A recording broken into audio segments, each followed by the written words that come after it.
শিৱসাগৰৰ ভটিয়াপাৰত অৱস্থিত যিটো RDS 147 নম্বৰ যিটো ৰিগ সেই ৰিগটোত অহৰহ গেছ নিৰ্গমন হৈ আছে।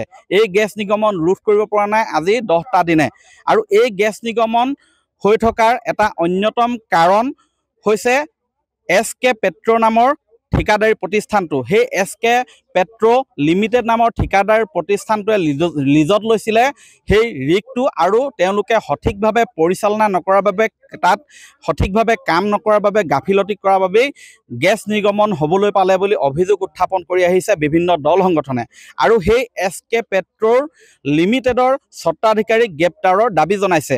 এইসমূহ দাবী উত্থাপন কৰি আজি শিৱসাগৰ জিলাত থকা SK পেট্ৰই যিবিলাক শিৱসাগৰ জিলাত যিবিলাক ONGCৰ ৰিগ লিজত লৈ থৈছে সেইবিলাকত বৰ্তমান অৱৰোধ কৰিছে, তলা লগাই দিছে যৌথ সংগ্ৰামী মঞ্চই। মই দেখুৱাইছোঁ সেই পৰিৱেশ, এয়া মই দেখুৱাইছোঁ যৌথ সংগ্ৰামী মঞ্চই এনেধৰণে বৰ্তমান এইটো হৈছে সুন্দৰপুৰত থকা 161 নম্বৰ ৰিগ যিটো SK পেট্ৰ লিমিটেডে লিজত লৈ থৈছে আৰু এই ৰিগটো বৰ্তমান অৱৰোধ কৰিছে যৌথ সংগ্ৰামী মঞ্চই। মই এয়া দেখুৱাইছোঁ যৌথ সংগ্ৰামী মঞ্চই।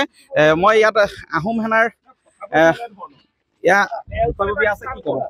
নহয়, কথাটো এইটো যে আমি কৈ আছোঁ যে এইটো বন্ধ কৰি দিব লাগে, তেওঁলোকে সমৰ্থন জনাইছে বন্ধ কৰি দিব। এতিয়া আমাৰ কথা হৈছে SK পেট্ৰ আৰু ইয়াত একো ডিল চাইড নচলে, একো কাম নচলে। ONGC ব্লেক লিষ্টেড কৰিবই লাগিব, যদি ব্লেক লিষ্টেড নকৰে ONGC এনেকুৱা প্ৰত্যাহ্বান পাব। এইটো আমাৰ এটা ডেমো চলি আছে, আমি SK পেট্ৰৰ কাম কাজ সম্পূৰ্ণ বন্ধ কৰি দিম। যিসকল ক্ষতিগ্ৰস্ত হৈছে ক্ষতিগ্ৰস্ত মানুহখিনি ক্ষতিপূৰণ পাব লাগিব, এইটো স্পষ্ট কথা। ইয়াৰ যিমানকেইটা ৰিগ আছে SK পেট্ৰ আমি জনালৈকে যিমানকেইটা ৰিগ আছে গোটেইকেইটা ৰিগে আমি বন্ধ কৰাই দিম আজি। হয়, মই এয়া দেখুৱাইছোঁ যে মই ইয়াত দেৱজিৎ দত্ত আছে। দাদা অকণমান এইফালে চাব। 100% হয়। আজি আমি 5টা ৰিগ আছে এতিয়া চলি আছে। 5টা ৰিগৰ সন্মুখতে এনেদৰে ধৰ্ণা প্ৰদৰ্শন কৰি ধাৰাবাহিকভাৱে আমি প্ৰতিবাদ সাব্যস্ত কৰিম। মূল দাবী হ'ল SK পেট্ৰৰ যিগৰাকী স্বত্বাধিকাৰী তেখেতে আত্মগোপন কৰাৰ পৰিৱৰ্তে ৰাইজৰ মাজলৈ ওলাই আহিব লাগিব। যিসকল ক্ষতিগ্ৰস্ত হৈছে ক্ষতিগ্ৰস্ত মানুহখিনিক উচিত ক্ষতিপূৰণ দিব লাগিব। যেতিয়ালৈকে উচিত ক্ষতিপূৰণ নিদিব তেতিয়ালৈকে আমাৰ সংগ্ৰাম চলি থাকিব। প্ৰথম কথা হৈছে এটা তেল চুৰ আৰু এটা তেল চুৰৰ স্থান ক'ত হ'ব লাগে? তেল চুৰৰ স্থানটো কাৰাগাৰত হ'ব লাগে আৰু কাৰাগাৰত থাকিবলগীয়া মানুহটোৱে যদি ONGCৰ ইডিৰ লগত সমানে যদি AC ৰুমত বহি ঠাণ্ডা হোৱা খাই থাকিবলৈ হয়, গুৰু খাই নমনা হ'বই। আজি SK পেট্ৰৰ ভুলৰ কাৰণে, আজি শ্ৰীকৃষ্ণ আগৰৱালাৰ ভুলৰ কাৰণে ভটিয়াবাৰবাসী ৰাইজে আজি জীৱন মৰণৰ লগত যুঁজি থাকিবলগীয়া হৈছে।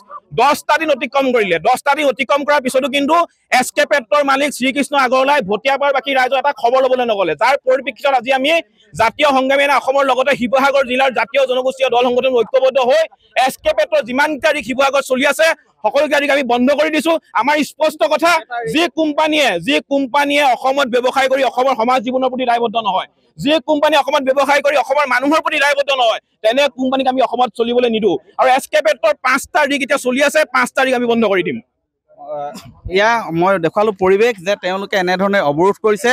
শিৱসাগৰ জিলাৰ গেলেকী, পাটচাকু আৰু এই সুন্দৰপুৰত তেওঁলোকৰ ৰিগ চলি আছে আৰু ৰিগসমূহ বৰ্তমান অৱৰোধ কৰি তীব্ৰ প্ৰতিবাদ সাব্যস্ত কৰিছে যৌথ সংগ্ৰামী মঞ্চ অসমে। আপুনি বিচৰা বাতৰি পাব কেৱল নিউজ 18 এপত। নিউজ 18 এপ ডাউনলোড কৰিবলৈ স্কেন কৰক এই QR কোড।